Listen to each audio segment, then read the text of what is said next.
The hospital corridors smelled of chlorine and something else. That special odor that embeds itself in the walls where people struggle to live. I sat in the waiting room of the transplant unit, leafing through an old issue of a fishing magazine, though the words blurred before my eyes. 73 is an age when most of my peers no longer dare to undergo major surgery, and I was about to donate a kidney. A nurse with tired eyes called my name, and I rose from the uncomfortable plastic chair. My knee was a little sore, an old injury that came back to me at the most inopportune moments. Waiting for me in the office was Dr. Miller, the transplant surgeon who'd been handling my son's case for almost 2 years. "Dwayne, have a seat." He pointed to the chair in front of his desk. "I'm on a show. Today we'll discuss the details of the upcoming surgery and go over all the risks again." I nodded, sinking into the chair. Dr. Miller was a man in his late 50s with graying whiskers and attentive brown eyes. During the time we'd known each other, he'd never spoken unnecessary words, never given false hope, but he hadn't intimidated in vain either. Diplomas and letters of gratitude hung on the walls of the office, evidence of many years of work of a man who daily dealt with other people's pain and hope. "Your tests are normal," he began, flipping through a thick folder. "Your heart, lungs, liver are all functioning perfectly for your age. The only thing I'm concerned about is your blood pressure. It's a little elevated, although it's within tolerance. I'm not surprised. My blood pressure's been spiking for years, especially when I'm nervous. And I've had plenty of reasons to be nervous lately. Chase's illness, the constant trips to the doctor, the tests, the exams, it didn't make me feel any better." "What does this mean for the surgery?" I asked, even though deep down I knew the answer. "Risks increase. Not critical, but they are." Dr. Miller took off his glasses and wiped them with a napkin. "Dwayne, I have to warn you, any surgery under general anesthesia at your age carries a certain amount of risk. Plus, we're talking about a major surgical procedure. Recovery will take several months." He spoke calmly and measuredly, but I saw in his eyes the same thing I'd seen in the mirror for the last few weeks. Doubt. Not about the right decision, but about whether a 73-year-old man should put himself at such risk. "Doctor, what are Chase's chances without a transplant?" Miller paused, searching for words. I'd asked him that question more than once, but each time I'd hoped to hear something new and more reassuring. Dialysis could keep him alive for a while longer, but his quality of life would continue to deteriorate. "The waiting list for a donor kidney." He waved his hands. "At best, a 2 to 3 year wait, and his condition may not allow him to wait that long." I looked out the office window, where the bare branches of October trees flashed behind the glass. Yellow leaves twirled in the wind like scraps of old letters. There was something symbolic about this picture, the end of one cycle and the beginning of another. Buffalo was preparing for another harsh winter, and I was preparing for a surgery that could be the last of my life. I thought back to the day I learned of my son's illness. It was last year in February. It had snowed for the third week in a row, and the town was drowning in white drifts. Chase had kept his health problems from me for a long time. I guess he didn't want to bother the old man. I found out by accident when I stopped by their house unannounced and saw prescriptions for medications scattered across the kitchen table. The names of the drugs didn't tell me anything, but there were too many for a healthy person. I asked Chase what was going on and saw his face turn gray. He slumped into a chair and told me everything. The tests that showed kidney problems. The doctors who'd hoped to treat them, and then started talking about a transplant. That's when Brittany showed her true colors for the first time. She was unhappy that I'd found out about Chase's illness, as if it were some family secret I shouldn't be privy to. Her irritation struck me as odd. Didn't a father have a right to know about his only son's health? "Dad, we didn't mean to upset you," Chase said, but I could see that it wasn't his initiative to hide the truth. "He's going to be here all the time now," Brittany grumbled, thinking I wouldn't hear. But I did, and I remembered. "Ha! Chase is 42 years old," I said out loud, more to myself than to Dr. Miller. "He has his whole life ahead of him. That's why your decision is so important," he replied. "A maternal transplant gives much better results than a postmortem donor. Your immune compatibility is good, so you're lucky." I thought about Chase, the boy I'd once taught to ride his bike in our backyard in Buffalo. He was a bright kid, but he wasn't very studious. He was average in school, but he was an excellent baseball player. After high school, he went to community college to study economics, then got a job at an insurance company, a normal, ordinary, middle-class life. When his mother died of cancer, Chase was 25 at the time, we became even closer. I thought it would always be like that. Sarah and I had raised a good boy, honest and decent, maybe a little too trusting though. That all changed when he married Brittany. She was 28 at the time, worked in a beauty parlor, and knew how to impress. A bright blonde with big blue eyes and a dazzling smile, she dressed tastefully and knew how to present herself. Chase was crazy about her, and I sensed something wrong from the start. Maybe it was just a jealous father who didn't want to share his son with anyone. Or maybe my intuition told me that behind the beautiful shell was a calculating nature. Brittany had never been openly hostile to me, but there was a coldness in her demeanor, as if she tolerated my presence in her son's life only because she couldn't get rid of him. The first signs had been there during their engagement. Brittany had insisted on an expensive ring, one that Chase could barely afford. Then there was the wedding, which cost a pretty penny. I offered to help with the expenses, but Brittany flatly refused, saying they could handle it on their own. But then Chase asked me for a loan anyway. Apparently his wife had changed her mind, but she didn't want to come to me personally. As time went on, we saw each other less and less. Brittany always found reasons to cancel family gatherings or cut my visits short. She had a headache, they were planning a trip to her parents' house, or they were just busy.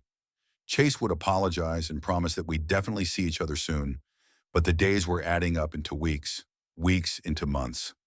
Dwayne, Dr. Miller's voice brought me back to reality.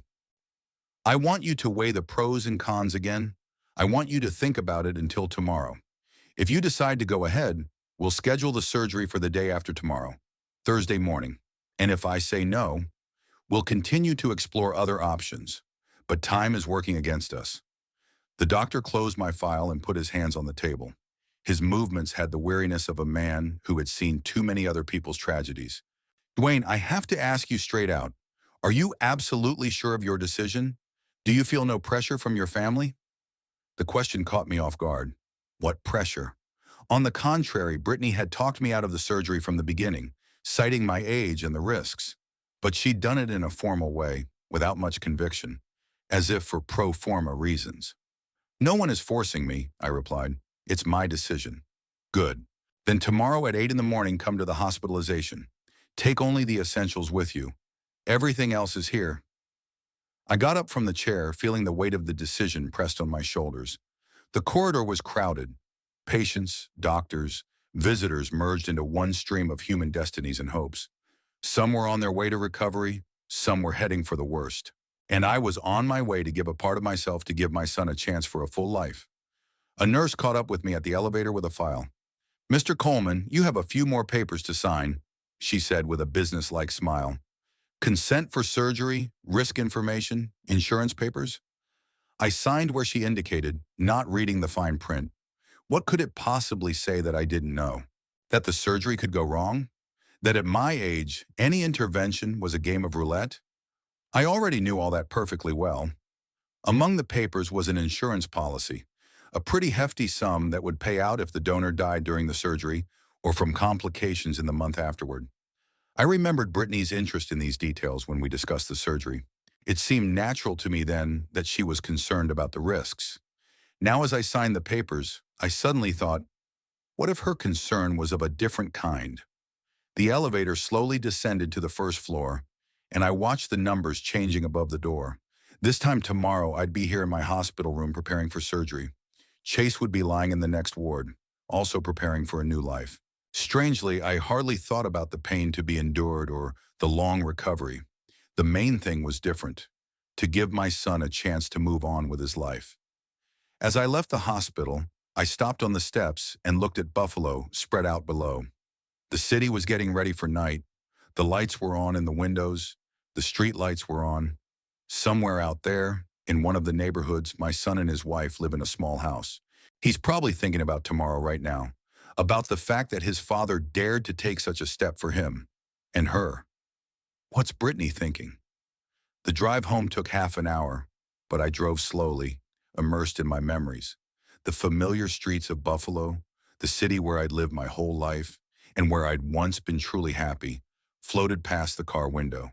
It was a long time ago, back when Sarah was alive and Chase was a carefree teenager who loved baseball and pepperoni pizza more than anything. I remembered the day Chase had brought Brittany home for the first time. It was 5 years ago, in the spring of 1999. He'd been working at the insurance company for 2 years and seemed to have found his place in life. The job wasn't the most prestigious, but it was stable, with a good salary and career prospects. Chase rented a small apartment downtown and was happy with his independence. Brittany appeared in his life suddenly, like a spring thunderstorm. They met at a sports club. She worked there as a receptionist in the evenings, moonlighting as a part-time employee at a beauty salon. Chase had been going to the gym for months trying to get in shape after his sedentary job, and one evening he decided to talk to the beautiful blonde at the front desk. "Dad, I want you to meet a special girl," he told me over the phone that Thursday. There was an excitement in his voice that I hadn't heard in a long time. "Sorry, wait. Bring her to dinner on Saturday," I replied, happy that my son had finally met someone who made him happy. Brittany made an impression at first sight. Tall, slender, with perfectly styled hair the color of ripe wheat and bright blue eyes, she looked like a model from an advertising magazine. She was dressed impeccably, a black dress that emphasized her figure, but remained elegant, heeled shoes, discreet but expensive jewelry. Even her smile was perfect, white teeth and correct facial proportions. "It's a pleasure to meet you, Mr. Coleman," she said, extending her hand to me. It was a firm handshake, but her palm felt too cold for the warm May evening. Chase was literally glowing with happiness. He helped her out of her light jacket, pulled back her chair, and caught her every word. Over dinner, Brittany talked about her work, about her plans to open her own beauty parlor, about how important it was for a woman to always look flawless. She spoke beautifully and confidently, but it seemed to me that there was something else behind those words. A calculation, perhaps, or just a well-rehearsed role. "What does your son do?" she asked me, even though she knew the answer. "He works for an insurance company," I answered. "A good, stable job." "Oh, yes, stability is important," Brittany agreed, but I could detect a note of disappointment in her tone. I guess the insurance company didn't impress her as much as it did me. After dinner, we sat in the living room, and Brittany looked at the pictures on the mantelpiece. Most of them were from years ago. Chase in his high school baseball uniform, our family on a picnic by Lake Erie, Sarah in her wedding dress. Brittany stopped at a picture of our house. "You have a very beautiful house," she said. "Must be expensive." "We bought it 20 years ago," I answered evasively. I didn't want to discuss real estate values with a girl I was seeing for the first time. "Do you work?" she continued her questioning. "Retired. I used to be a foreman at the Ford plant." I noticed her eyes dimmed a little. I guess a retired laborer wasn't her idea of a perfect family either. But she quickly pulled herself together and smiled again. "How romantic. A labor dynasty." At the time, I thought she was just nervous about meeting her young man's father. Later, I realized that Brittany was evaluating us. Me, the house, the family's finances. She was getting an idea of what she could expect when she tied her life to Chase. For the next few months, they saw each other almost every day. Chase was head over heels in love and made no secret of it. He bought Brittany gifts, expensive perfume, jewelry, flowers. He often took her to restaurants, theaters, concerts. I could see that all this spending was taking a serious toll on his budget, but I didn't dare interfere. "Dad, I'm thinking of proposing to Brittany," he told me in September of that year. We were sitting on the porch of my house and yellow maple leaves were slowly falling onto the lawn. Chase was nervous, twirling the beer can in his hands, avoiding a direct look. "Are you sure?" I asked. "You've only known each other a few months." "I've never been so sure of anything," he replied with the eagerness of youth. "She's special, Dad. Beautiful, smart, ambitious, and she loves me." I wanted to ask if he loved her, or just the impression she made, but I kept silent. At 27, Chase was entitled to make his own mistakes. "I need money for the ring," he continued. "I know I shouldn't be asking you for help, but—" "How much do you need?" I interrupted him. $5,000. It was not a small sum, almost half my monthly pension. But I gave him the money because I wanted my son to be happy, even if that path to happiness seemed dubious to me. The engagement party took place in October at an expensive waterfront restaurant. Brittany was thrilled with the ring, a large diamond in a platinum setting, sparkled on her finger like a small star. She kissed Chase, cried with happiness, and thanked him over and over again. She seemed genuinely happy at that moment, and I thought maybe I'd been wrong in my suspicions. But within a week, talk of a wedding began. Brittany wanted a lavish celebration, a white dress from a famous designer, a restaurant for 200 people, live music, floral arrangements, a photographer and videographer, all of which cost money Chase didn't have. We could do something more modest, he suggested cautiously. A wedding is a once-in-a-lifetime event, Brittany cut him off. I'm not going to skimp on my own happiness. That's when we had our first serious conflict. I offered to help with the wedding expenses, I had some savings, and I didn't mind spending it on the big day in my son's life. But Brittany flatly refused. We can handle it, she said coldly. I don't want to owe anyone anything. But this is a family, I tried to argue. A father helps his son. We're not penniless, she interrupted me with a harshness that made Chase blush with embarrassment. They ended up taking out a loan for the wedding, $30,000 in interest, which Chase had to pay back over the next 5 years.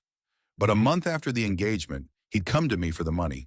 It turned out the loan wasn't enough to cover all of Brittany's plans. Had she changed her mind about helping you? I asked. No, he avoided my gaze.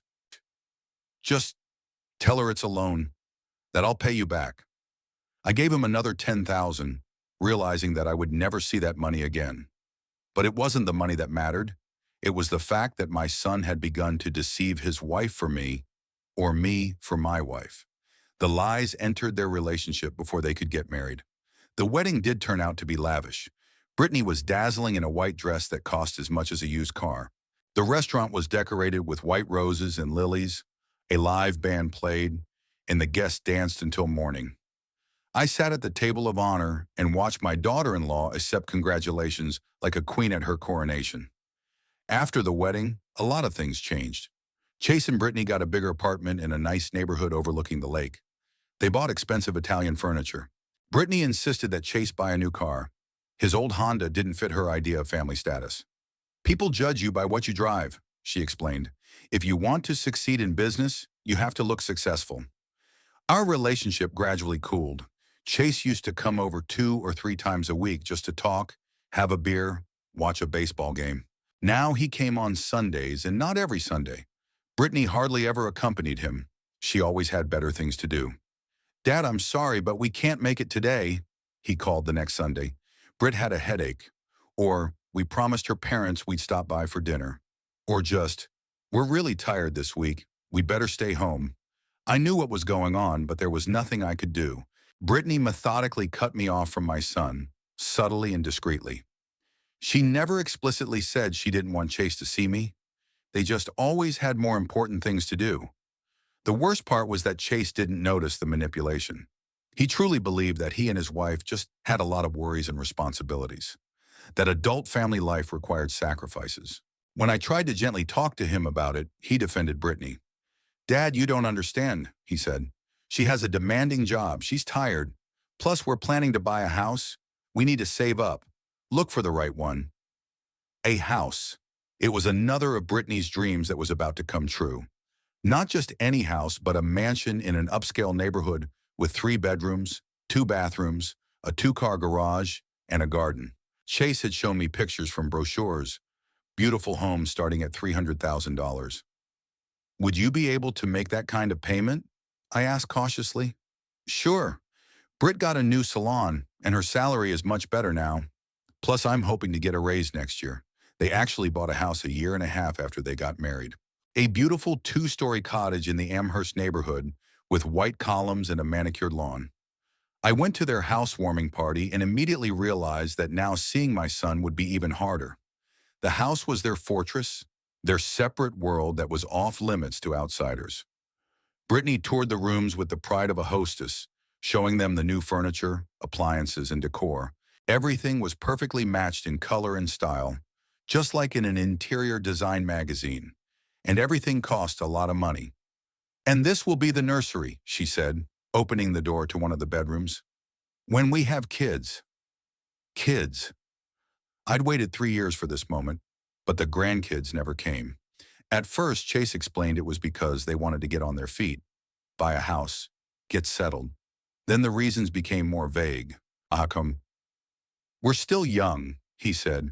Britt wants to start her own business first. I suspected that children didn't fit into Brittany's plans, at least not yet. A baby would mean expenses, limitations, having to think about more than just herself, and she was too focused on her own ambitions to share the spotlight with anyone else. By the time Chase was diagnosed, we didn't see each other more than once a month. He'd grown tired, gaunt. His job at the insurance company was becoming more and more difficult as competition grew, and the demands on employees became more stringent. Loan and mortgage payments were eating up most of the family budget.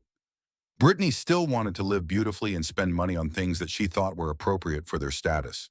Now, as I drove my car through the Buffalo evening, I thought about how my son's illness had been a gift of sorts to me. For the first time in years, I had an opportunity to really help Chase, to do something important for him, and no one could stop me from doing it, not even Brittany. Wednesday morning, I woke up before my alarm clock. It was still pre-dawn gloom outside my bedroom window, but sleep was no longer coming. Today was hospitalization, and tomorrow was surgery. I lay in bed and listened to the ticking of my father's old wall clock behind the wall. The measured sound was soothing, reminding me that time runs its course, regardless of human anxieties and plans. It didn't take long to pack. Dr. Miller had warned me not to take too much stuff with me.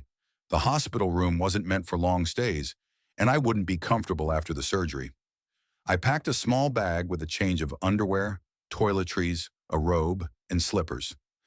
At the last moment, I added a book, a detective story I had been meaning to read for a long time, but hadn't found the time. I had an easy breakfast, oatmeal with milk and a cup of coffee. The doctors recommended not to overeat before the operation, although the last meal was to be tonight. Tomorrow morning it was impossible to eat, only water until midnight. At 8:30 in the morning, I was sitting in the waiting room of St. Mary's Hospital, filling out the last formalities. A nurse named Patricia, an elderly woman with kind eyes and gray hair gathered in a bundle, checked my papers and explained the daily routine.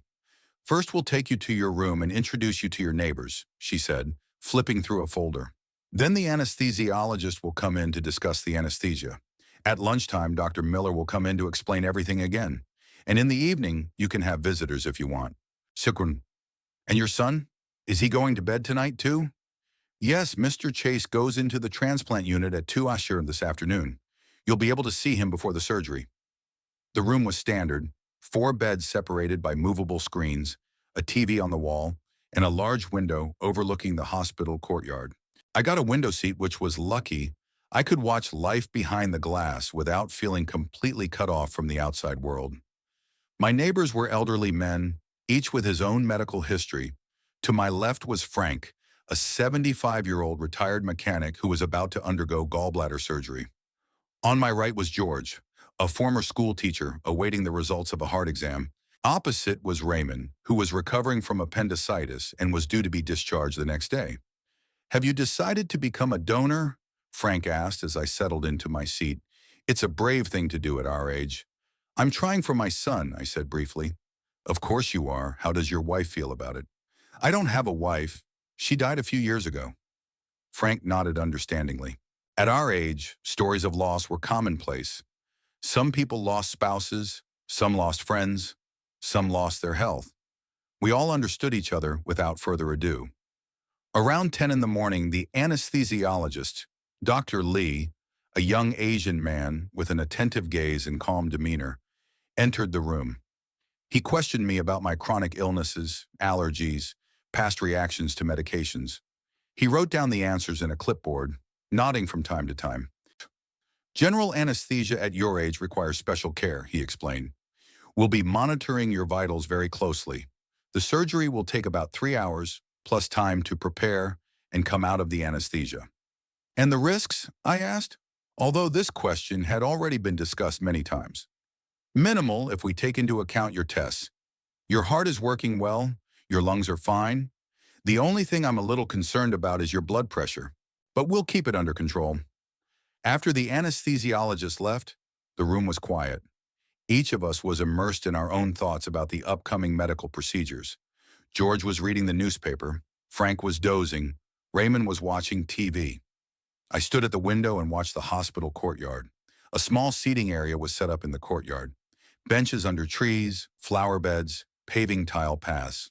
A few patients in gowns strolled slowly along the paths. Some sat on benches and read. An elderly woman was feeding her pigeons with breadcrumbs that she had apparently snuck from the canteen. The birds gathered around her in flocks. Some even perched on her arms and shoulders. Dr. Miller arrived at lunchtime, just as Nurse Patricia had promised. He looked focused, but not gloomy. Apparently, this kind of surgery was routine for him, though each case required a different approach. "How are you feeling, Dwayne?" he asked, settling into the chair next to my bed. "I'm fine. A little nervous, but that's natural." "Sure, I wanted to explain again what's going to happen tomorrow. At 7 a.m., you'll be prepped for surgery by the nurses. At 8:30, you'll be taken to the operating room. Anesthesia, then the operation. We use the laparoscopic method. It means minimal incisions and a quicker recovery." He showed me a diagram on a clipboard, a schematic representation of the human body with the incision points marked. It looked quite simple, almost mundane, although I realized that this simplicity hid a complex surgical procedure. After the operation, you will spend a few hours in the intensive care unit, then you will be transferred to a regular room. The first 24 hours will be IVs, painkillers, constant monitoring. On the second day, if everything goes well, you will be able to get up. You'll be discharged in 4 or 5 days. And Chase? How's he going to feel? About the same, maybe a little better since he's younger, and the recipient side recovers faster than the donor side. But the first few days are going to be tough on both of them. Dr. Miller left, promising to come back tomorrow morning before surgery. I was left alone with my thoughts in the hospital lunch, chicken and vegetables, which was quite edible despite the reputation of hospital food. Around 3 o'clock in the afternoon, Nurse Patricia entered the room. "Dwayne, you have visitors," she said with a smile. "My son and his wife are here." I adjusted my robe and walked into the hallway. Chase looked pale and tired. Apparently, the excitement of the surgery had taken its toll on him. He hugged me awkwardly, trying not to show how excited he was. "What's up, Dad? How are you settling in?" "It's okay. The doctors are good. The room's comfortable. Don't worry." Brittany stood nearby in a bright yellow dress and high heels. She was dressed smartly for a hospital visit, as if she were going to a social event, not to visit sick relatives. Her makeup was impeccable, her hair intricately styled, her manicure fresh. "Hi, Dwayne," she said, kissing me on the cheek. "How are you feeling? You haven't changed your mind?" The last question sounded almost hopeful, and I looked at her carefully. There was no concern for my safety or sympathy for the difficulties ahead. More like curiosity, or even a desire to hear an affirmative answer. "No, I haven't changed my mind. It's going to be okay." "Of course," she smiled a little too broadly. "Doctors are working miracles these days. There are still risks, though, aren't there?" "Britt," Chase put his hand on her shoulder. "Don't talk about it." "Don't what?" She shrugged. "We're adults, we can talk about reality. Your father's going into major surgery, and it would be stupid to pretend it's safe."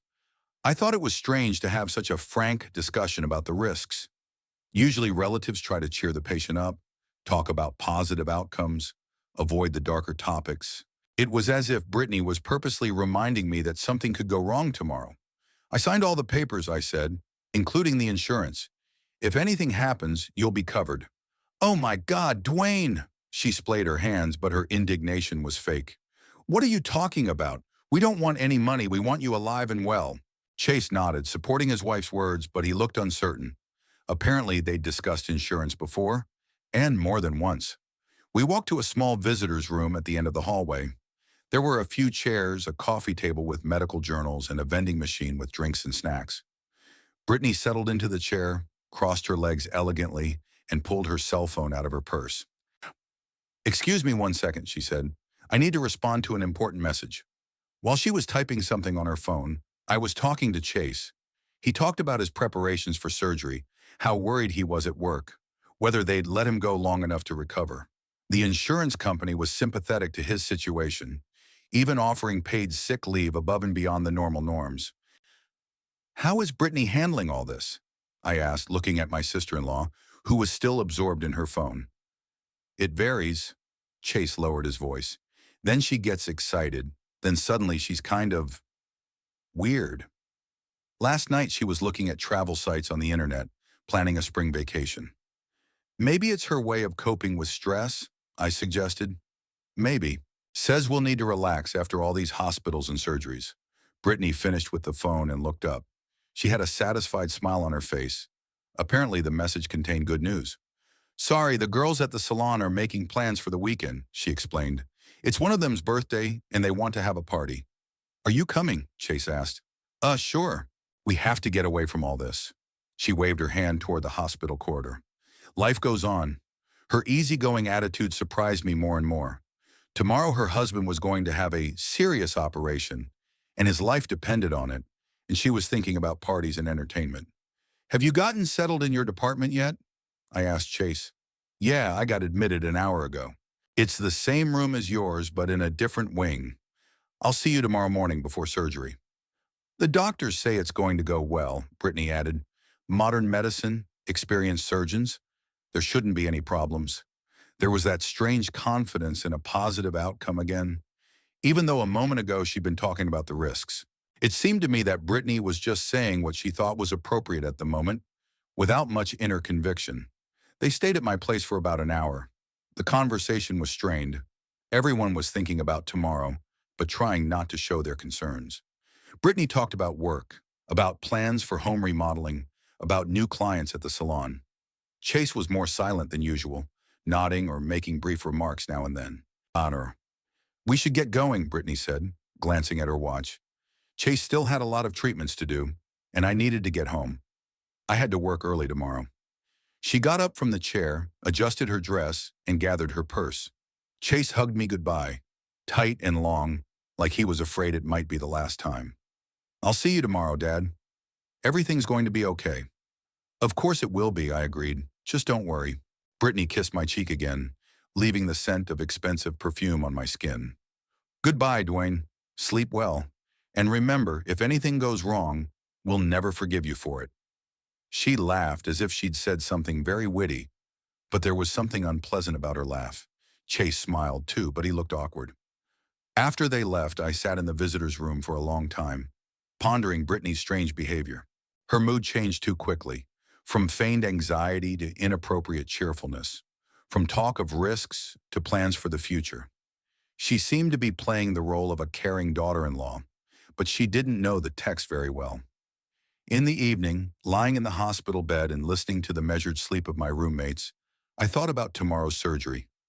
Not about the pain or the complications. It was useless to think about that.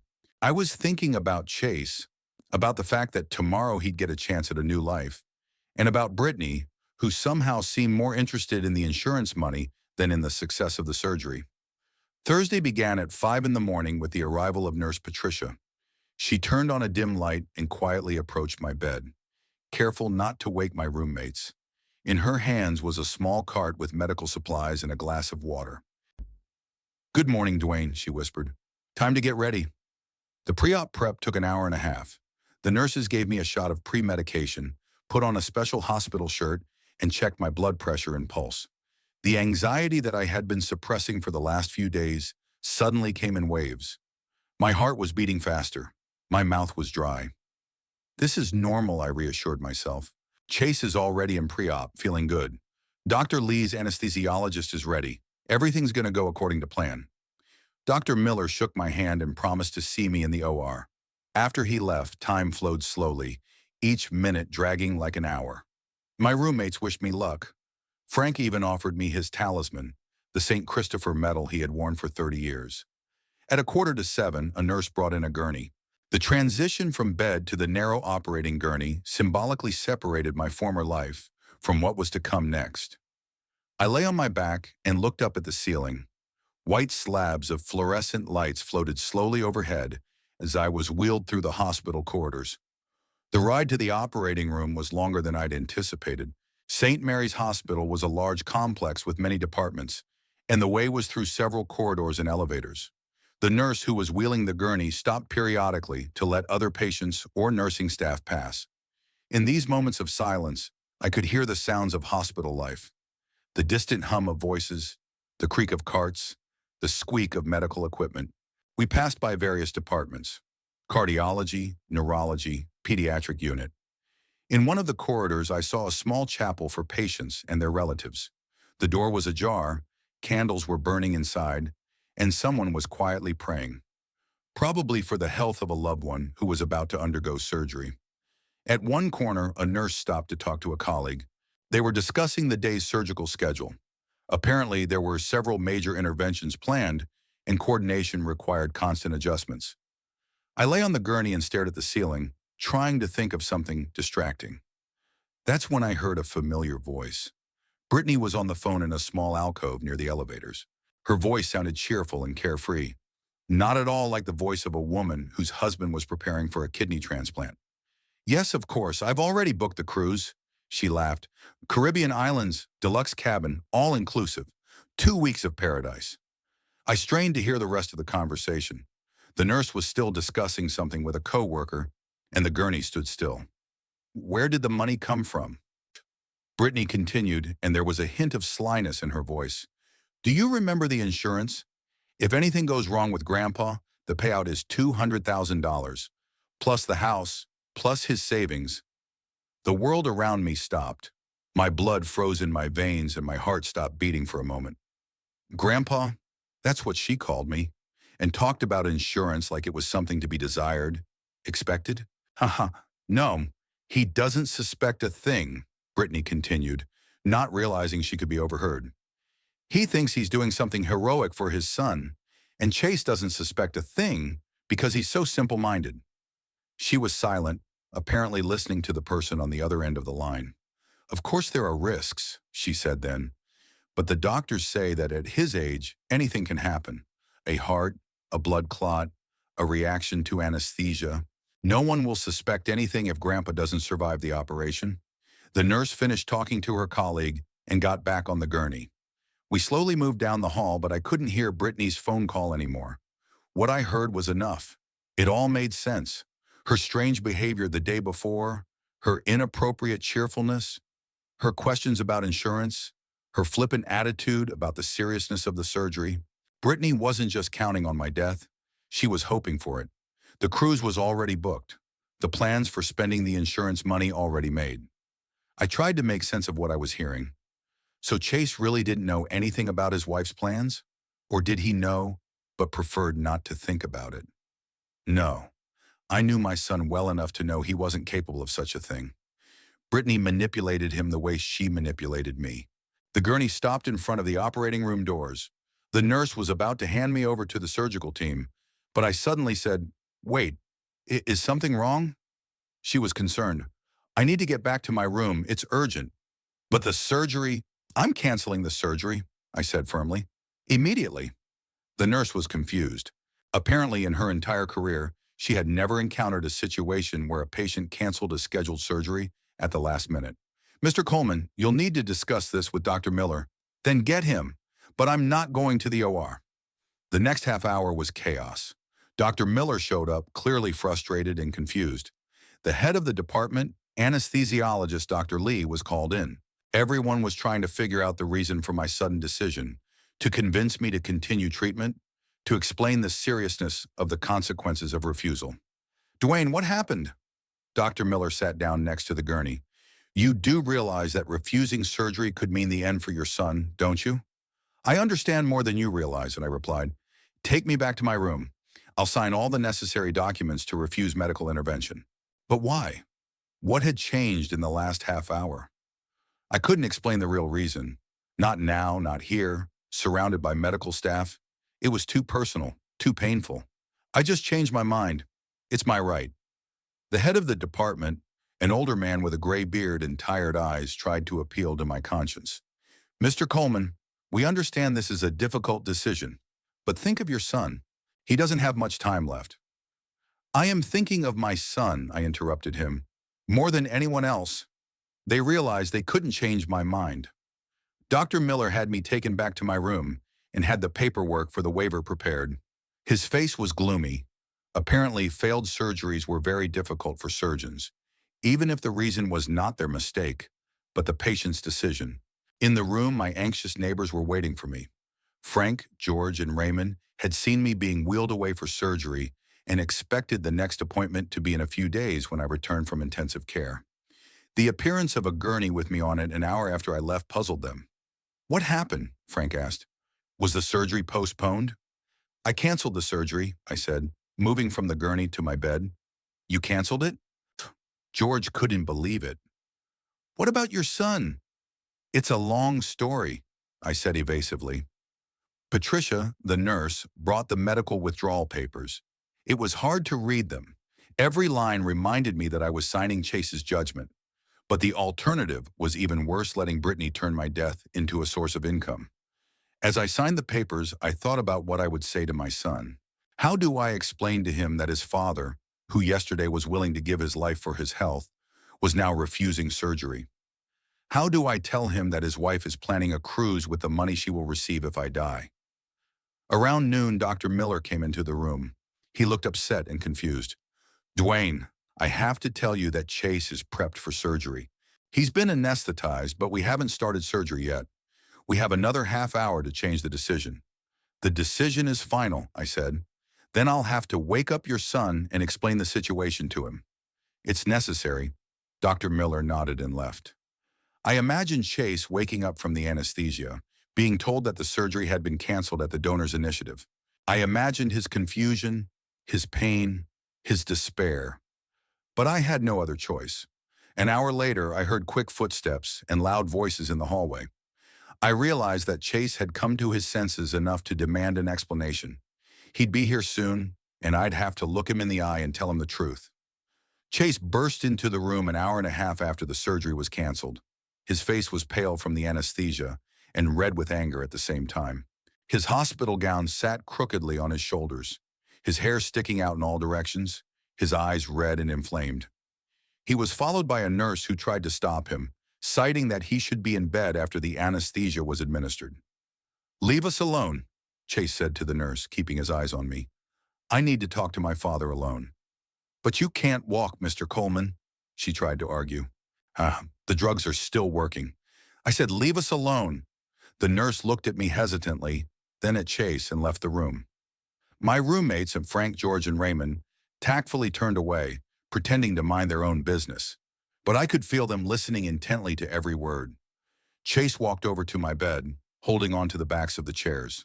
The anesthesia wasn't completely out of his system yet, and his coordination was impaired.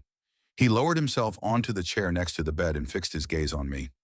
"Explain to me what the hell is going on," he said quietly, but I could hear the fury in his voice. "Why did you cancel the surgery? Why did I wake up in the pre-op room and Dr. Miller told me I was keeping my own kidney?" I looked at my son and saw not only anger but also despair in his eyes. He realized that the chance for a normal life was slipping away from him, perhaps forever. The waiting list for a donor kidney would stretch on for years that he might not have. "Chase, I can't explain this to you right now." "You can't?" He raised his voice. "Are you kidding me? I'm lying on an operating table getting ready to get your kidney, and you can't explain. It's complicated." "It's not complicated." Chase slammed his fist into the arm of the chair. "Either you're ready to save the life of your only son, or you're not. There's no third way." At that moment, Brittany entered the room. She looked worried, but not disheveled like Chase.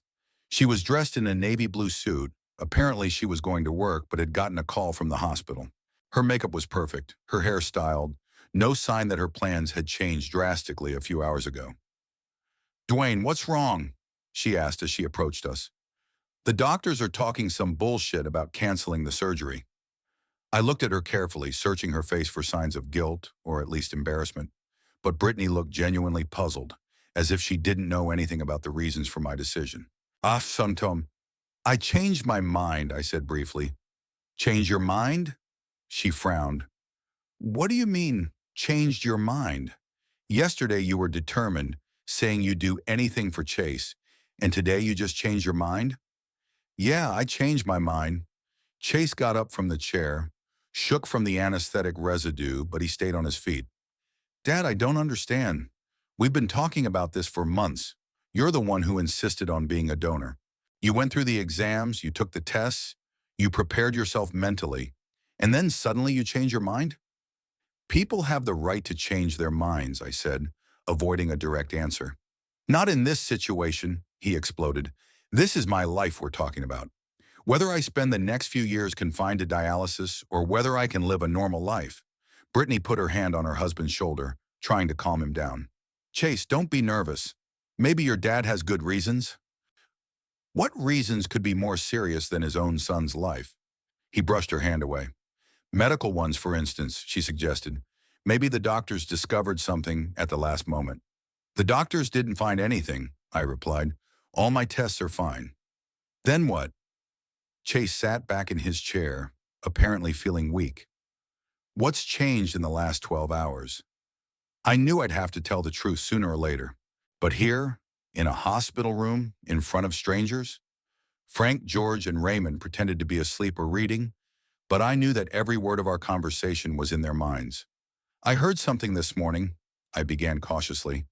Something that made me reconsider the situation. What was it? Chase insisted. I looked at Brittany. She looked tense, but nothing more. Maybe she really didn't know what she was talking about. Or was she just good at controlling her emotions? Talking on the phone, I said slowly, about a cruise in the Caribbean. Brittany's face changed instantly. The blush faded from her cheeks, her eyes widened, her lips opened.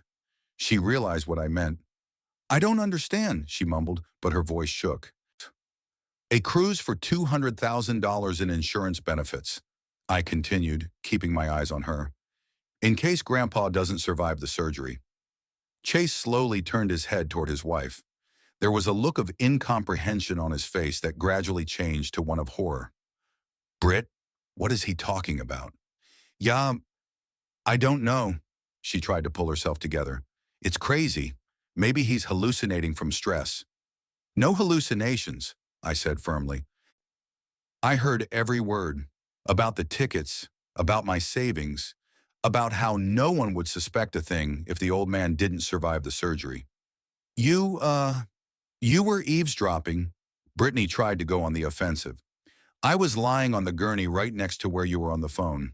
Not eavesdropping, just hearing. Chase slowly got up from his chair. His face was white as chalk. Britt, tell me that's not true. She remained silent, frantically running through her options in her mind. But there was no point in denying what she'd heard. I was too precise about the details. It's not what you think, she said finally. Yes, I was planning a vacation. We'll both be exhausted from the surgery. We need a vacation. With the insurance money in case my father dies? Chase's voice was icy. I was just, I've been thinking about all the possibilities. It's only natural, right? At his age, the risks are great. You planned my death, I said calmly, and you spent money you haven't gotten yet. No, Brittany screamed. I wasn't planning. I was just preparing for different scenarios. Chase walked over to her and held her hands. Britt, look me in the eye and tell me, did you want my father to die on the operating table? She tried to meet his gaze, but couldn't. She lowered her eyes and cried. I didn't want. I just thought.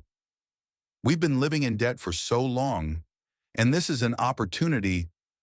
Opportunity? Chase let go of her hands like they were burning him. You call my father's death an opportunity? He's still old, she shouted through her tears. He's 73 years old. How long does he have left? 5 years? 10? And we still have a long way to go. The silence in the ward was deafening. Even my roommate stopped pretending not to listen and stared openly at the unfolding drama. Nurse Patricia peeked through the door, attracted by the screams, but quickly retreated. Chase looked at his wife with an expression as if he were seeing her for the first time. God, who are you? He whispered. How could I marry you? Chase, I'm sorry. Brittany tried to take his hand, but he pulled away. I was stupid. Afraid we'd be out of money? No money. We have a house, a job, insurance. We're not poor. But your treatment costs so much money. And if you need more surgeries, more rehab. So it's better to kill my father and get the insurance? I didn't kill him. Surgery is really risky. I got out of bed and started packing my things. The conversation was taking an increasingly painful turn, and it was unbearable to be a witness to the family drama. "Where are you going?" Chase asked. "Home. There's nothing more for me to do here." "Dad, wait. We'll figure this out. I'll divorce her. Kick her out of the house. You can't give up the surgery because of her." I stopped and looked at my son. His eyes were pleading, desperate, hopeful. Chase, I can't risk my life knowing that someone is interested in my death. I can't go under the knife knowing there's a person next to you waiting for a bad outcome. But she won't be around. I'll chase her away right now." "It's too late. Trust is broken." Brittany was still crying, but her tears looked fake.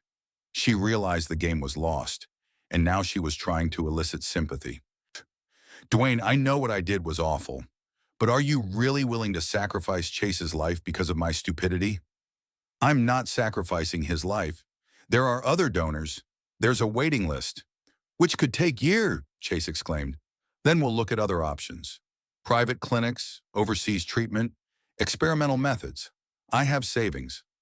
"Savings that you bequeathed to me," Chase grinned bitterly, "and that Brittany had already spent in her plans." I finished packing and headed for the exit. Nurse Patricia stopped me in the hallway. "Mr. Coleman, you can't just leave. I have to get a discharge form. Talk to the doctor. Just do whatever you need to do. I'll be home." "But your decision is final? The surgery's off the table for good?" I looked back at the room where Chase was still arguing with Brittany. My son looked broken, not just physically from his illness, but mentally, from the betrayal of the person closest to him. "Final," I answered and walked toward the hospital exit. The house was quiet and empty. Sunlight streamed through the living room curtains, illuminating the dust that slowly swirled in the air. I set my bag on the floor by the entrance and walked to the kitchen without taking off my coat. My hands were shaking, whether from the stress I'd experienced or from the residual effects of the medication I'd been given at the hospital. I made some strong tea and sat down at the kitchen table. Outside the window, I could see the small garden I had once planted with Sarah. Autumn leaves carpeted the lawn in yellow, and the bare branches of the apple trees stretched toward the gray October sky. Everything looked ordinary and peaceful, as if the last few hours had been a nightmare. But a nightmare it wasn't. I did hear Brittany planning to spend the money she would receive in the event of my death. Really saw my son's face when he realized who he had married. Really left the hospital, refusing the surgery that could have saved Chase. The phone rang at 2:30. It was an unfamiliar number, but I answered, assuming it was the hospital. "Uncle Dwayne?" The voice was female, young, excited. "It was Kimberly, your niece." Kimberly was my younger brother Ron's daughter. She was in her early 30s, an elementary school teacher, living in the suburbs of Buffalo. We saw each other infrequently, at family gatherings, birthdays, funerals. There was no ordinary intimacy between us, so her call surprised me. "Hey, Kimberly, what's up?" "Dwayne," Brittany called me. "She told me what happened at the hospital. Is it true? You really refused to do the surgery?" So the news has already spread through the family. Brittany decided to enlist family support to put pressure on me. Clever of her to paint herself as the victim of circumstance and me as the abusive father who condemns his son to death. "Yes, it's true. But why?" Kimberly sounded genuinely perplexed. "Chase is gonna die without a transplant. It's more complicated than it seems. Uncle Dwayne, I understand you're scared. This is a really risky surgery. But think of Chase. He's your only son." Brittany apparently didn't tell Kimberly the real reason for my refusal. She made it sound like I just chickened out at the last minute. It was predictable. To admit that she planned my death for money would have ruined her own reputation. "Kimberly, I can't discuss this right now." "Then when? Time is running out. Every day we delay could cost Chase his life." I hung up before she had a chance to speak. Almost immediately the phone rang again. It was Ron, my brother. "Dwayne, what the hell are you doing?" he started without greeting. "Kimberly told me about the hospital." "Are you crazy?" Ron was 68 years old, a foreman at the steel mill until he retired. His temper was direct and sharp, and he was used to solving problems head-on without much thought. "Hello, Ron." "Not hello, explanation. Chase is your blood. How can you leave him?" "I'm not dumping him. What do you call this? Your son is dying, and you refuse to help him." "Surely, you don't know the circumstances." Then tell me, what circumstances could be more important than my nephew's life? I didn't tell Ron about the conversation I overheard. Family scandals tended to get more detailed and distorted when they were passed on by word of mouth. Besides, I didn't want to turn a tragedy into gossip. Ron, this is my decision. I'm not changing it. Your decision? He raised his voice. What about family? What about responsibility? Parents have no right to abandon their children. I'm not abandoning him. Then what are you doing? Protecting myself. Protecting yourself from what? The surgery? The risk? Dwayne, you're 73 years old. How long do you have to live? 10 years? 15? Chase can live another 30 years with your kidney. Those words echoed painfully in my mind, almost exactly what Brittany had said in the hospital. He's old anyway. How long does he have left? Apparently, this view of elderly parents was shared by many people. Ron, I'm not having this discussion. Yes, you are, he shouted. I'll come over tonight. We'll have a proper talk. Don't come over, I won't. Then I'll call every day until you come to your senses. He hung up. The next call came a half hour later, and now it was Gloria, Ron's wife. Then their son Michael. Then some other distant relative. They all said pretty much the same thing. Accusations of selfishness, demands for reconsideration, appeals to family duty. By evening, I had disconnected my home phone. The cell phone was somewhere in the bedroom, and I wasn't going to look for it. I needed silence to think about what had happened and to figure out what to do next. I made a light dinner, soup from a bag and a cheese sandwich. I didn't feel like eating, but my body needed nourishment after the stress I'd been through. Sitting at the kitchen table, I thought about Chase. How was he feeling? Was he back in the hospital room, or had he been discharged home? Had he stayed with Brittany, or had he kicked her out after all, like he'd promised? The worst part was realizing that my son might be right in his recriminations. Maybe I really should have gone for the surgery despite Brittany's plans. After all, surgeries don't always end in the death of the patient. Maybe I'd survive, Chase would get a kidney, and Brittany could be dealt with later. But the thought of someone waiting for me to die and already planning how to spend the money I'd gotten was unbearable. Going under the knife, knowing that, would turn the surgery into a lottery, where one side's gain would be the other's loss. The next morning, I went to see the family lawyer. Gerald Hughes had been handling my affairs for over 20 years, drafting wills, helping me with insurance, advising me on tax matters. He was an older man with a neat gray beard and attentive eyes behind gold-rimmed glasses. Dwayne, good to see you, he said, rising from the massive wooden desk. Although I must admit the call took you by surprise. You want to change the will? Yes, a radical change. I see. Can you tell me why? It'll help me get the document right. I told Gerald the whole story, from my son's illness to the conversation I'd heard at the hospital.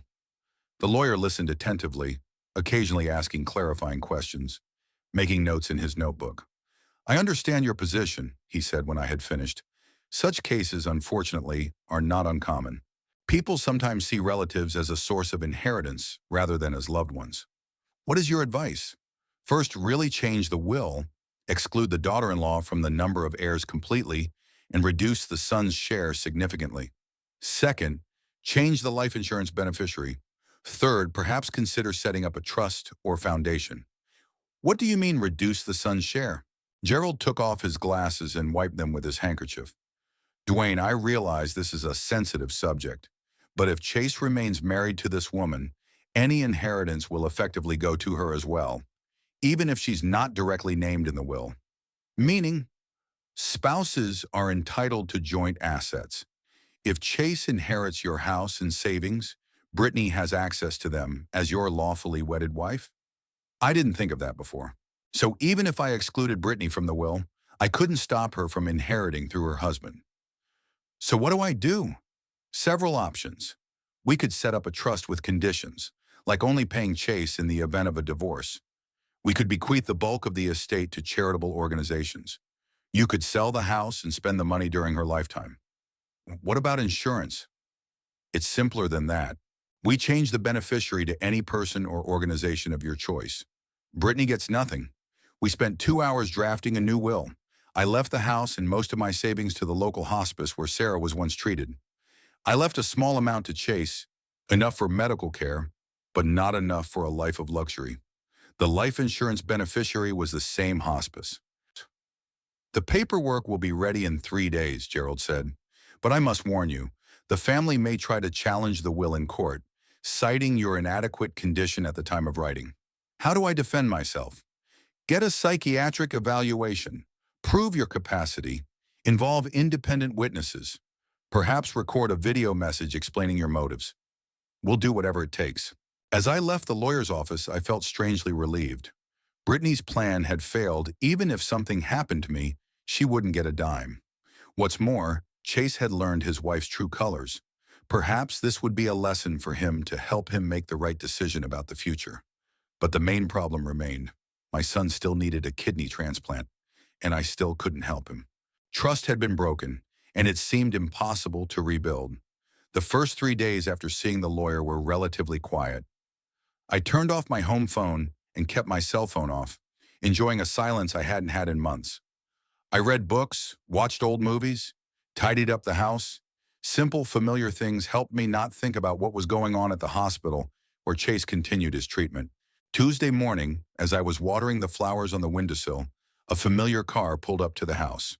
Chase looked better than he had 3 days ago at the hospital. The pallor had gone from his face, his movements more confident, but his eyes showed the tiredness of a man who had been through a great shock. He stood at the gate for a long time, gathering his courage, then walked slowly to the front door. The doorbell rang uncertainly, as if he doubted the rightness of his visit. "Dad, it's me," he said through the door. "Open up, please. I need to talk to you." I opened the door but didn't invite him in. We stood on the threshold and stared at each other like two strangers who had a relationship to settle. "How are you feeling?" I asked. "The usual lately. Weakness, nausea, swelling. Dialysis helps, but not for long." Brittany, we broke up," he said briefly. "I mean, I kicked her out of the house the day you left the hospital. I couldn't look at her anymore." I nodded with mixed feelings. On the one hand, it was good that my son had finally seen the true nature of his wife. On the other hand, it meant that he was alone in the face of a serious illness. "Come in," I said, stepping aside. We went into the living room. Chase sat down in the chair where his mother used to read and looked around. The house hadn't changed much since he'd grown up here. The same wallpaper, the same furniture, the same family photos on the mantelpiece. "Remember when Mom and I used to bake cookies in this kitchen?" he said, looking toward the doorway. "I do. You always ate half the dough without waiting for the cookies to bake." We were silent for a moment, each of us immersed in memories of a time when the family was whole and problems seemed solvable. "Dad, I came to apologize," Chase finally said. "For Brittany, for yelling at you in the hospital, for ignoring her true feelings for you all these years. You're not to blame for what she did." "Yes, I am. I chose her. I married her despite your doubts. I let her poison our relationship. And now she almost killed you for money." "She wouldn't. She was just counting on a botched operation." "It's the same thing," Chase said bitterly. "When a man plans to spend insurance money, he subconsciously wishes for an accident." He got up from his chair and walked to the window overlooking the garden. The yellow leaves still covered the lawn. I hadn't removed them, finding some dark beauty in the desolation. "Do you know what the worst part is?" he continued without turning around. "I thought I knew her. 7 years of marriage and I didn't see who she really was. Or I did, but I didn't want to admit it. People change. Maybe she wasn't always like this." "No, Dad. Now I remember a lot of little things that should have made me suspicious. The way she inquired about your will when we got married. How she asked about the value of the house, your savings. How she'd calculated how much we'd inherit when you were gone." He turned to me, and I saw in his eyes the pain of a man who'd realized he'd lived years of deceit. "She was waiting for you to die, Dad. She didn't plan it. She didn't actively want it. But she waited, like waiting for a paycheck or a vacation. Why didn't you leave her sooner?" "I was afraid to be alone. Afraid to admit I made the wrong choice. And also," he paused, searching for words, "I also thought I loved her." Confused love with habit. Chase went back to the chair, but he didn't sit down. He stood behind it, resting his hands on the upholstery. "Dad, I understand why you didn't go through with the surgery.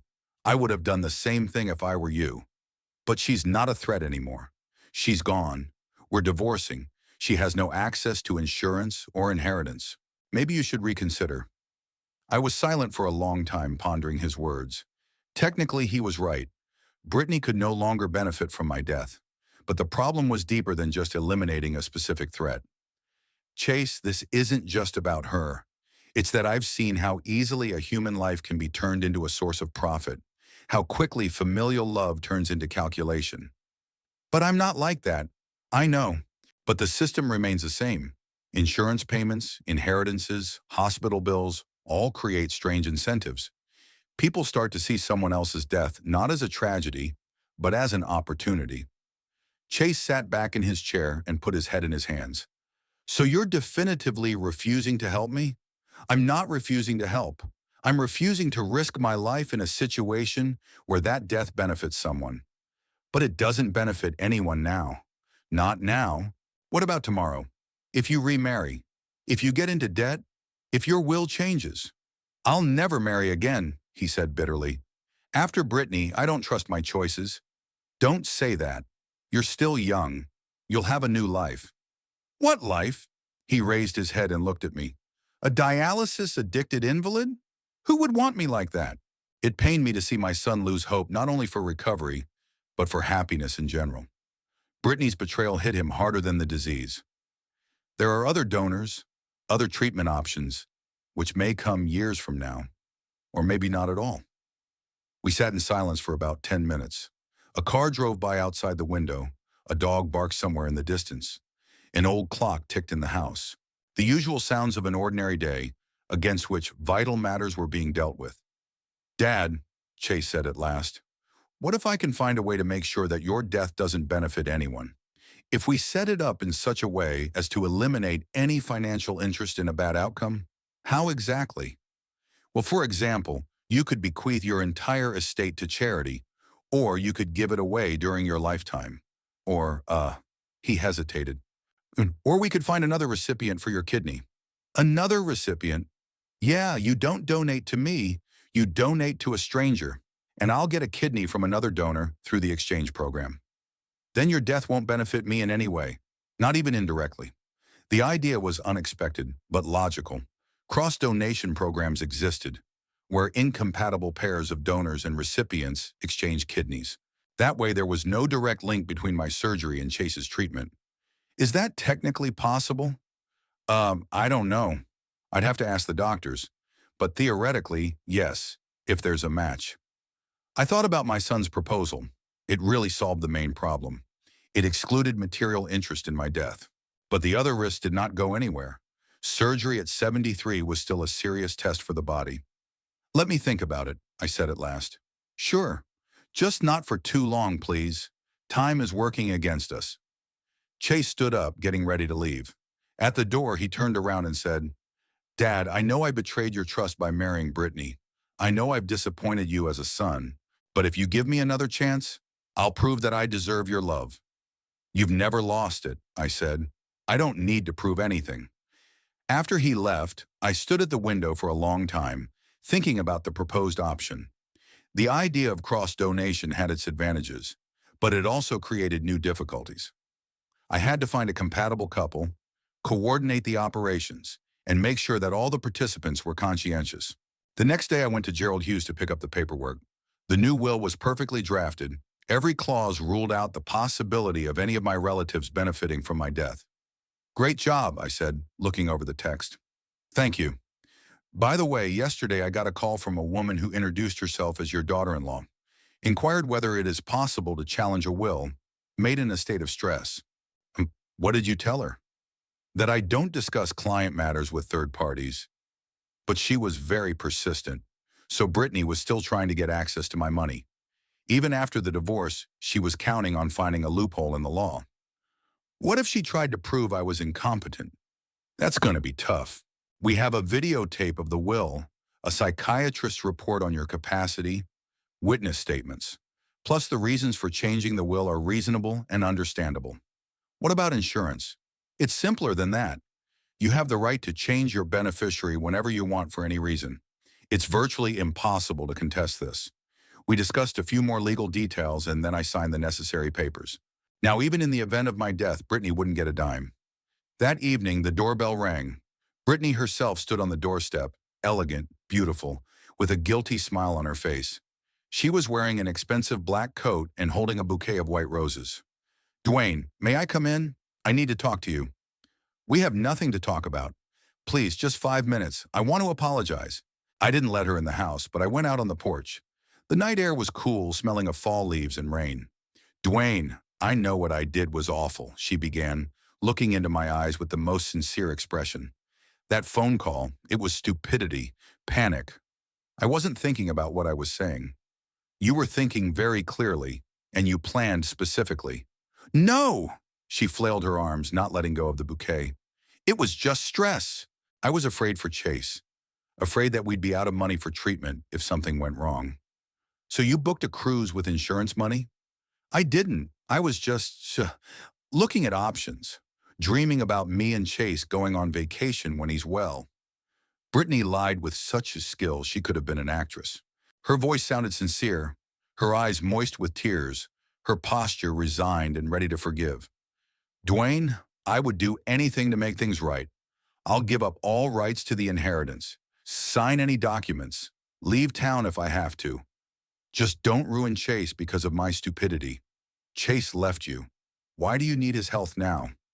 "Because I love him," she exclaimed with such passion I almost believed it. "Yes, I made a mistake, but that doesn't mean I don't love my husband, ex-husband.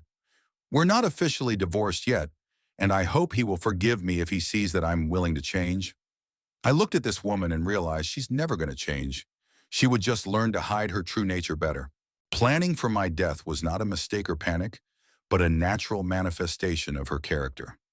"Brittany, you spent money you didn't already have on a death that hasn't happened yet. It's not a mistake. It's a way of thinking." But I explained, "You explained that you're a good liar. That's all you explained." She realized the entreaties weren't working, and the tone of her voice changed. "All right, let's say I'm as bad as you think I am. But Chase is good. Are you really willing to let him die because of me?" "Chase isn't gonna die. There will be other treatments, which may never come." Her voice became harsh, snappy. "You're killing your own son for money. You're killing him for money." Brittany tossed the bouquet to the ground and turned to leave. At the gate, she turned around and shouted, "You're gonna regret your decision. When Chase dies, you'll realize you could have saved him." The car sped off into the darkness, leaving behind the smell of exhaust fumes and flowers strewn across the driveway. I picked up the roses and carried them into the house. It was a shame to throw them away, whatever the motives behind the gift. Standing in the kitchen and putting the flowers in a vase, I thought about the fact that the road back was finally cut off. The new will had been signed, the insurance had been reissued, the relationship with my family had been severed. There was only one way left, forward, into the unknown, where there were no easy solutions and no guaranteed results. The first weeks of November were remarkably calm. After months of tension from Chase's illness, surgery preparations, and family scandals, the quiet seemed almost tangible. I didn't wake up in the morning to the ringing of the phone or a knock on the door, but to my own biological clock, which had spent a lifetime getting me up at 7:30. The days were adding up to a measured rhythm I hadn't known in years. Breakfast, the morning paper, a walk in the garden, tidying up the leaves that kept falling from the poplars and maples. Simple, mundane tasks that had seemed boring before now brought a strange pleasure. There was reliability in them, predictability, freedom from other people's demands and expectations. I turned the house phone back on, but it rarely rang. A couple times a week, insurance or service salesman, sometimes automated messages from the bank. The in-laws apparently realized the pressure wasn't working and left me alone, at least for a while. Chase didn't call or visit. I realized he was having a hard time accepting my refusal to have the surgery, despite all the explanations. In his position, I might not have been able to forgive a father who could have saved the day but chose to stay away either. Logically, he understood my motives, but emotionally it was hard to accept. In the evenings, I read books I'd been putting off for years, classics I'd passed in school but didn't understand then, modern novels that I'd bought but never had time to read, biographies of famous people, historical studies, memoirs. Reading became not a pastime, but a need, a way to fill the silence and reflect on the years I had lived. I was especially drawn to stories about families, how they were created, developed, destroyed. It was striking to see how many common patterns repeated from generation to generation. Children who rebel against their parents then become like that themselves. Wives who try to change their husbands to fit their ideas of perfection.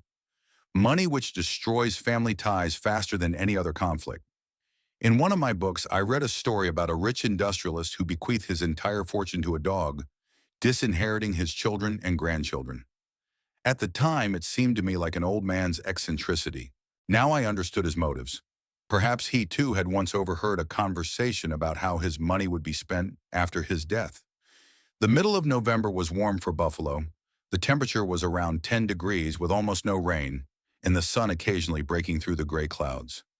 I decided to tidy up the garden before winter, prune the shrubs, cover the roses, pick up the last of the fallen leaves. Working in the garden always helped me think. The monotonous movements of my hands freed my mind to think, and the fresh air clarified my thoughts. I thought of Sarah, who loved the garden and spent most of her free time in it. She wouldn't have approved of my decision not to have the surgery. Sarah had always put family before self-interest. But Sarah didn't know Brittany, hadn't heard that phone conversation. She hadn't seen how easily a parent's love could turn into a source of income for calculating people. Maybe in her day, situations like this were rare.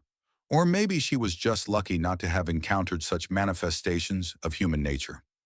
Around noon, I was approached by my neighbor, Mrs. Campbell, an elderly widow who lived across the street. We'd known each other for over 20 years, but we rarely spoke to each other.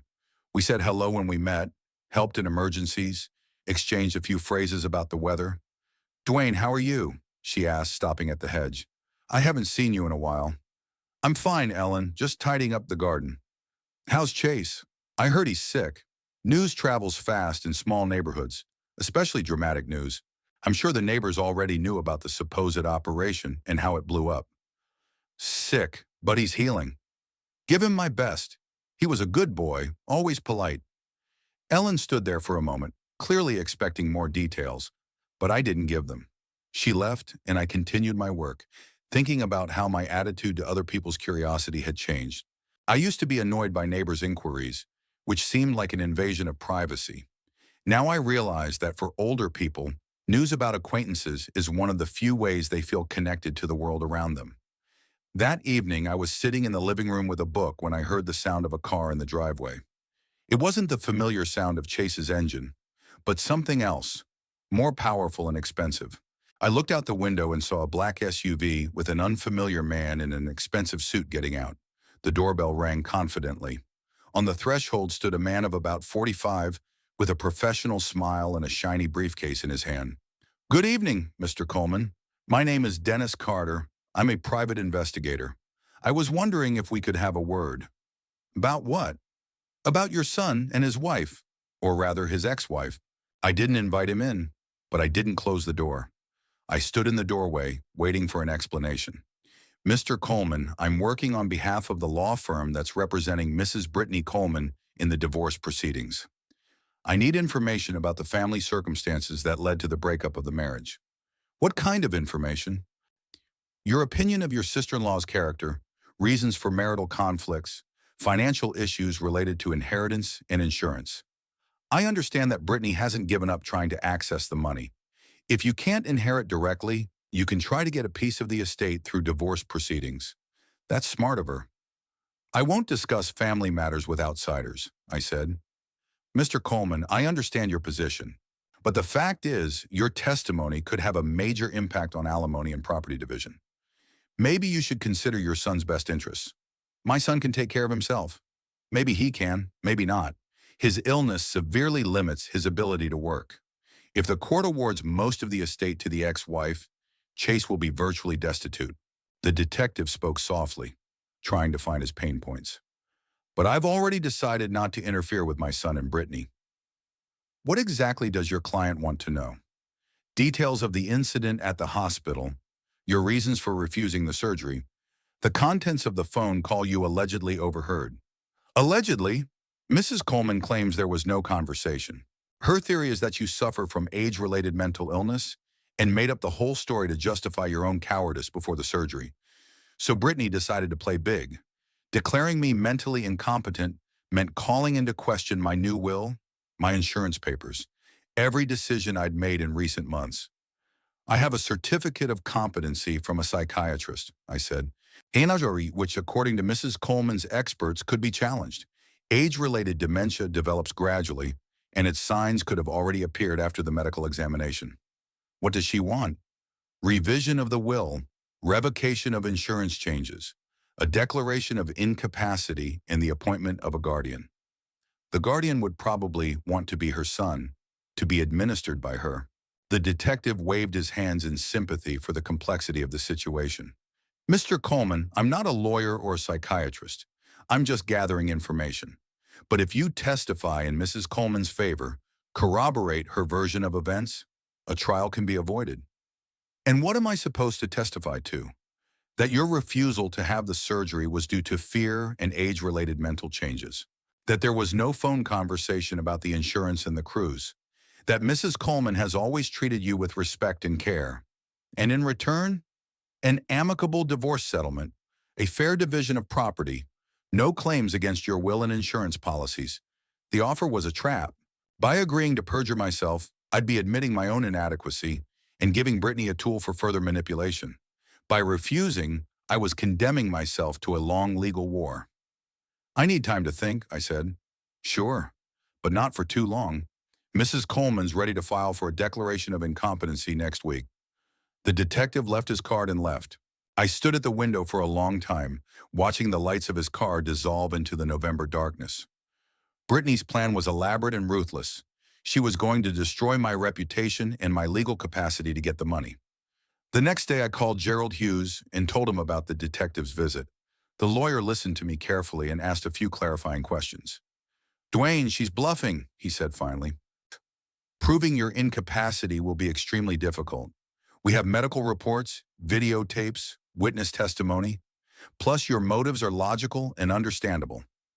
What if she can find experts to give her the opinion she needs?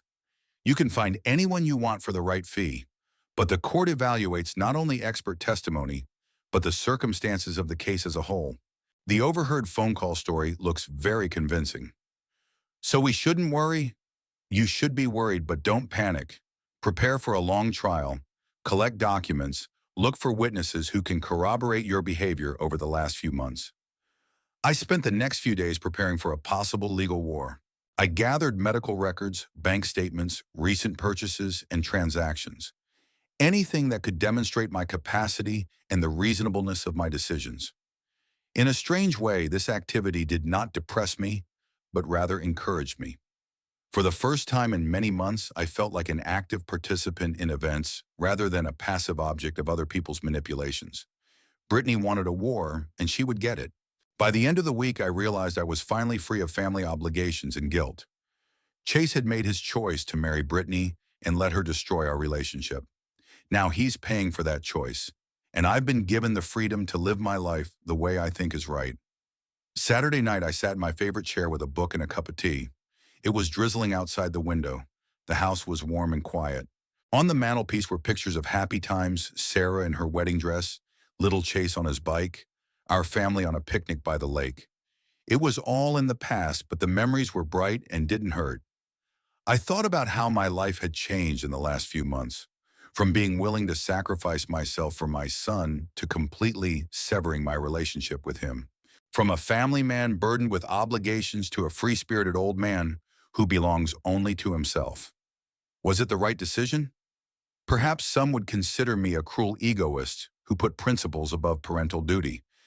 But I didn't regret the choice I made. For too long, I had let other people decide how I should live my life and what I should do. It was time to think about myself. The phone rang around 9 p.m. It was Chase calling, for the first time in weeks. "Dad, it's me." His voice sounded tired, but not hostile. "Can I talk to you?" "Sure. I heard that Brittany's detective came to see you. Is that true?" "It's true." "What did he want?" "False testimony in favor of your ex-wife." Chase was quiet for a moment, thinking about what he'd heard. "Dad, I didn't ask her to do that. I had nothing to do with her plans to contest the will or incapacitate you. I know, and I have no claim on your money. Not now, not after you're dead. I know that too. Then why don't you want to help me? The question wasn't aggressive, more like sad curiosity. Chase really didn't understand how one could refuse to help a loved one because of the actions of third parties. Because help should be voluntary, I answered, not forced by circumstance. But I'm not pressuring you. Others do. Relatives, friends, public opinion. Everyone thinks that a father must sacrifice himself for his son. And what's wrong with that? It's that obligation kills love, turns it into debt. Chase was quiet again. I guess he was trying to understand my logic. Son, Dad, if there was no Brittany, no pressure, no talk of money, would you have agreed to the surgery? I don't know, I answered honestly. Maybe. So there's still a chance? Chase, don't base your plans on my remorse. It's not going to happen. I see, he sighed. Goodbye then, Dad. Take care of yourself. The phone went silent. I put the phone down and went back to my book. The conversation hadn't changed anything about my decisions, but it had given me some peace of mind. At least my son wasn't completely embittered and hadn't joined Brittany's plans to take over the inheritance. November was coming to an end, and life was taking on a new direction. Calm, measured, and free of family drama. I didn't know what winter would bring, but I was ready to face it with dignity, like a man who had made a difficult choice and was not going to reconsider it.